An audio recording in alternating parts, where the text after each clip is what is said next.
Hello, my friends. I was just having some incredibly beautiful, deep thoughts in a coffee shop. I'm in Oklahoma City. Only about 11 hours to go to get to my destination in Colorado, which is Denver area. So I've got Boulder in my GPS, which is one of my favorite places with great smoothies and coffee shops to do more writing on my book, which I was just doing now, which brought me to these deep thoughts. And I've got my headphones, these brand new headphones that I had ordered a while ago, plugged in, hoping that you all can hear me better with the road noise. So, deep thoughts, beautiful thoughts. The more I go inward, I'm hoping you all are enjoying this journey as we go look inside at this Planck pixel within each one of us. And the more I go through this process, the more eye-opening it is to me that we really truly do have all the answers within. And getting to experience that and feel that, truly, it feels like a gift to me. So I'm hoping we can experience Christmas every day just by looking inside with our mind's eye of what we already know. So continuing work on this book that I'm really trying to explain the concepts on the simplest levels possible. Clear communication, clear description of looking from the viewpoint of the one infinite creator, the 0 point, communicating to ourselves from this place, deep place of knowing. So what I really was tapping into is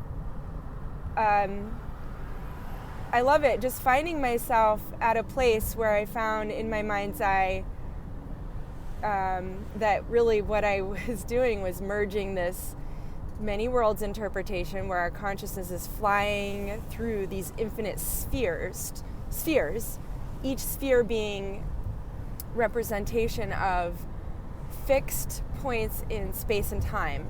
You could, find any location and you're going to find a time, and that is like its own pixel that can be described with perfect gravity waves, with numbers, with codes essentially. And knowing that as a deep truth, but then getting in touch with this deep truth of each one of us inhabiting our own sphere that is our domain, that's a portal in our heart, which is the lens that Creator looks through. So I really just was merging these visions together in such a beautiful way, coherently, wanting to, go down to this tiny, tiny layer of existence and see from there. And really what I saw was how, wow, we are all inhabiting our own Planck-sized sphere of consciousness.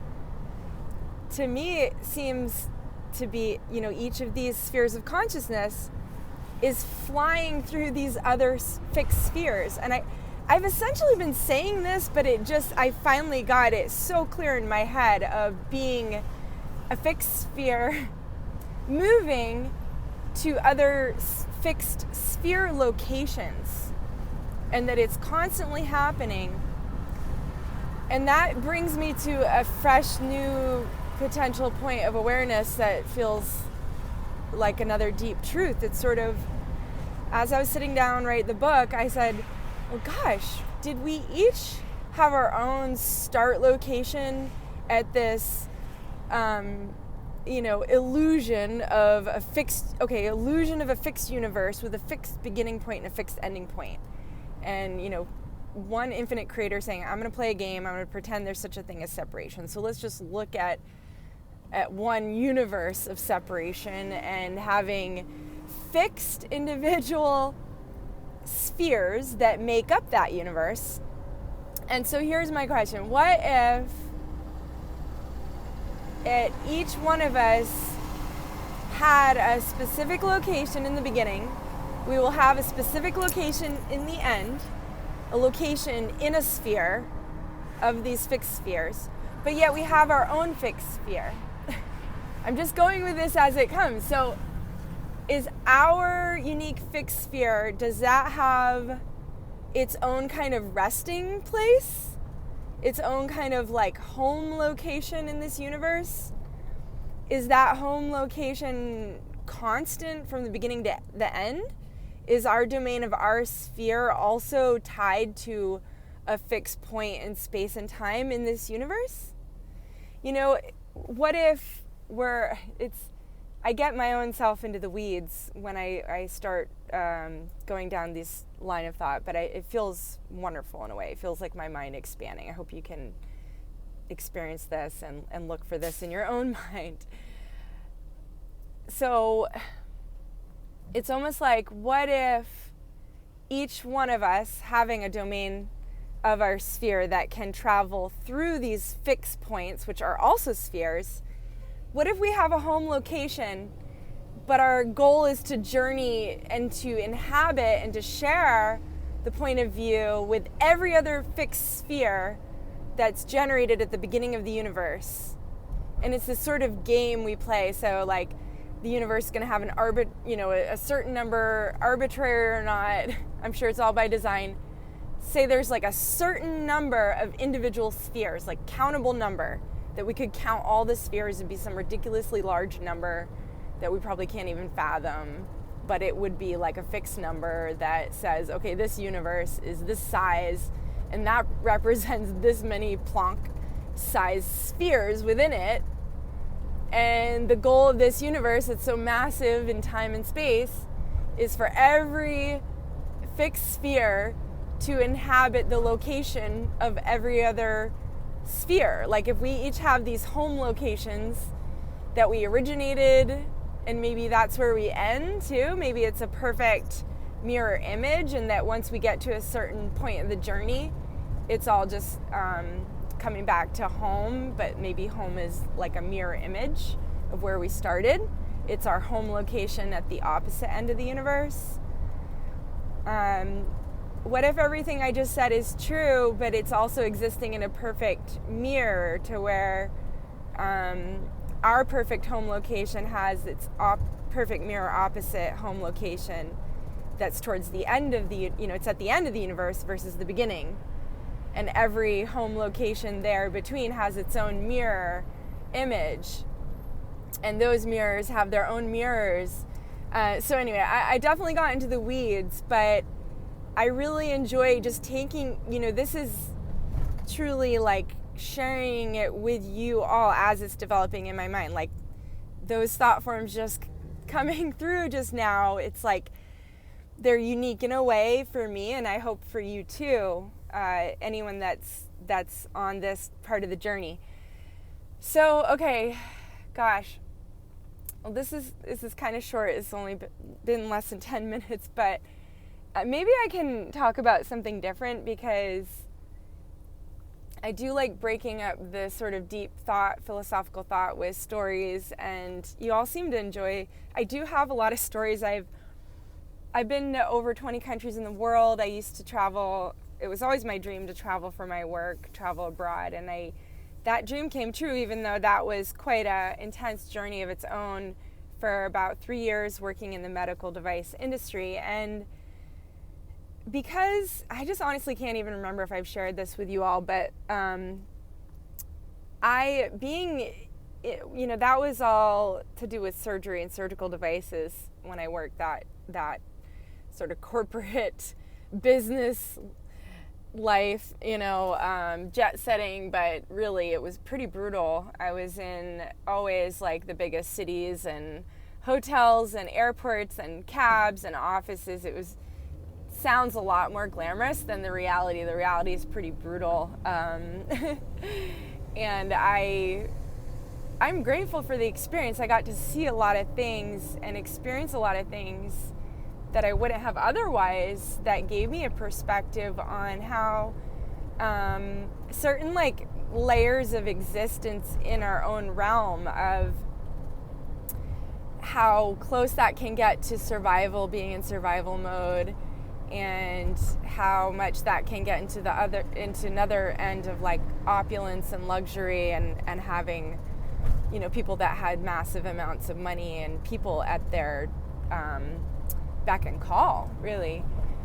Seeing certain parts of this planet where those extremes can be right next to one another, maybe more so than in America, but really coming back to that intention to wanting to lift up every single person on the earth, because whether someone's living in poverty or opulence, there's still the core consciousness inside that is an infinite soul of creation wanting to just experiences.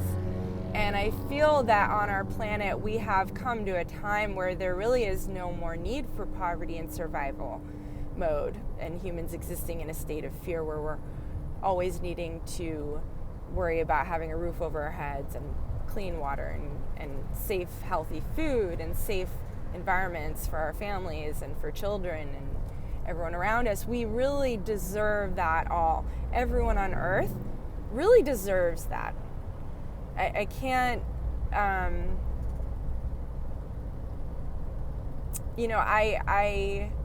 for me, it's a relief to think of everyone on earth being able to fulfill their highest purpose.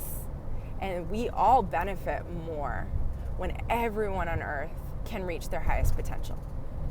That's how we as a human race reach our highest potential, is when every single child that comes into this plane is given every opportunity for the healthiest life where they can fulfill their highest purpose. To me, it seems quite obvious. I feel that things like war are not innate to human nature, and peace is truly what is innate to human nature, and peace is what is in our heart, what we crave in our heart ultimately.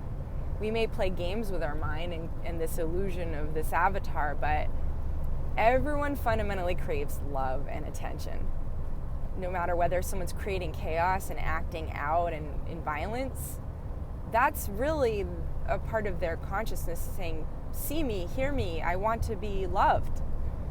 And if sometimes people can't get it or they may be so desperate for it for whatever reason that they've come to find ways to get it that are maybe disharmonious to society. So we really need to love those pixels of consciousness from a fundamentally that being all that's real, and that any violence is just an illusion.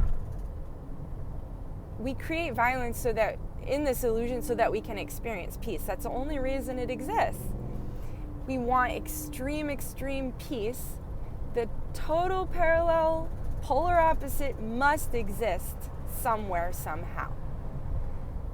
Because we want that contrast, we want to enjoy being able to quiet violence, bring disruption down back to a state of peace, and how beautiful that process is. We want to experience what that's like when forces of good come in and say, hey, you see what you're doing here, but we all are going to do it in a better way that's better for everyone, and isn't that wonderful? And when we all step up to do that, that person or that situation just no longer has the energy to create that chaos, because we have loved the situation adequately, brought our attention and awareness, intention, attention, awareness, to loving that point in time and space where something got out of order, because we want the fun of bringing it back to order. That's fun for us as consciousness. We might take like a big group of us, like we're doing with these sessions, these journeys, my fellow travelers, as I've stated before, when we just wrap our consciousness around the planet, coming together, even if it's just a couple of us that have gotten this far in the video. I know some people drop off, right? But because these videos extend, I don't know how far into time and space, and no matter where you are, no matter when you are, you're connecting with this same goal right now. You could be watching this from the past somehow. How do I know? And then you're participating. I mean, some people, I can remote view the past, so heck, why not? I'm probably remote viewing part of me is remote viewing this moment from the past. It's way more open than we can really sometimes imagine with our human mind. So I'm trying to open my mind, hoping you all can open your minds, that it's quite literal that our past selves and our future selves and our present selves are all interacting, right? So I joke about this stuff sometimes, about time travel or someone watching this from the future or the past, but yet it's not too far actually to come to that realization that that's actually a deep truth that's always happening outside of any kind of human-made technology. So anyway, story time, a little bit of story time. I do speak 4 or 5 languages, with English being my native language, and speaking French, and then I learned Spanish, then I learned Greek, and I know a little bit of Albanian, so I guess that would be like 4.5. That would be the half one, because I can get by in Albania. Spent a lot of time in the Balkans. I lived in Greece for a year. I really love just meeting people from all different cultures and trying different cuisines and learning about history and art and just this beautiful stories that we've been writing as humans for generations. It's such richness. And so the last 4 years, like I mentioned before, my travels have been a lot really focused on America and driving around as I'm doing now, exiting Oklahoma City towards Colorado. We live in a beautiful country, and the first thing I noticed when I was traveling was how much more we all are alike than we are different. I had been seeing a lot of division in the country 4 years ago, but traveling around America, meeting people all over, you really can't tell anything about their views on anything political, or it's really just meeting people that you're like, wow, okay, I don't know, what's that division that they talk about in the news, when I see people working together, helping one another. So when we focus on what's good in the world, then we generate more of that. And I heard my friend Alasa say recently on one of her videos that we are the sum total of all of our thoughts and beliefs. And just that, such a profound, it's like our consciousness is kind of going to take the sum of everything. So it's like if we're thinking a lot about one thing, okay, well, our experience is going to start to embody that concept more and more, because it's like the frequencies our brain starts generating, and then that will again steer our compass towards certain world lines, these fixed spherical locations that are made up, that are measurable gravity waves that we can measure. It's what we fill our consciousness with is going to determine the path that we take. But perhaps, like I said earlier, we're going to go through all the paths before we're done. Maybe that is the journey, to experience all of it to a certain degree. Maybe not. I don't really know. This is just fun playing with ideas. But so yeah, I'm arcing across the globe right now through time and space in a very visceral way. I can sense it maybe more so than if I was sitting drawing on my patio. Although I do have moments where I lose sense of time and space here, because the better I get at these road trips, the closer everything feels. It just feels like this earth is very small, actually. And any of you have ever flown abroad, you get the same sensation. It's like, oh, all of a sudden you're in Europe.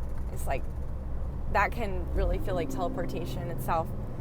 So anyway, okay, I guess I feel like I'm rambling at this point. I really want to just speak words that uplift you all, support you all, and guide us through this beautiful journey, these beautiful sine wave arcs through consciousness, giving ourselves this fun illusion.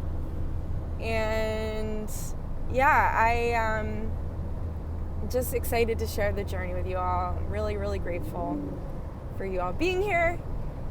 And I really want to have some like fun and exciting content coming up for you all. I'm really determined to like just make this as sparkly and joyful as possible. But thanks again for joining, and we'll keep you posted.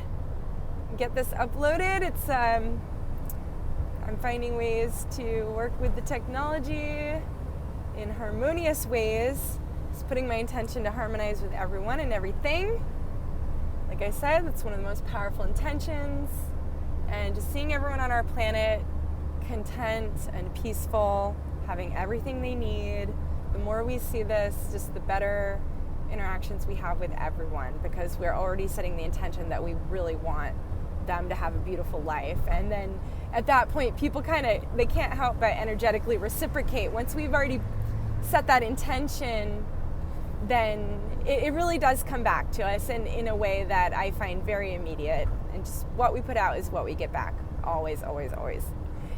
So, with that said, just putting out so much love for you all. I hope you can feel that warmth in your heart as I've been feeling. Everything we need is all right here with us all the time. We're never alone. Never, ever, ever. Trust me. I know, and I spend a lot of time on my own. So if I can feel just surrounded and loved at all times, then you all can do it. I'm really sure of that. All right, take care. So much love to you all.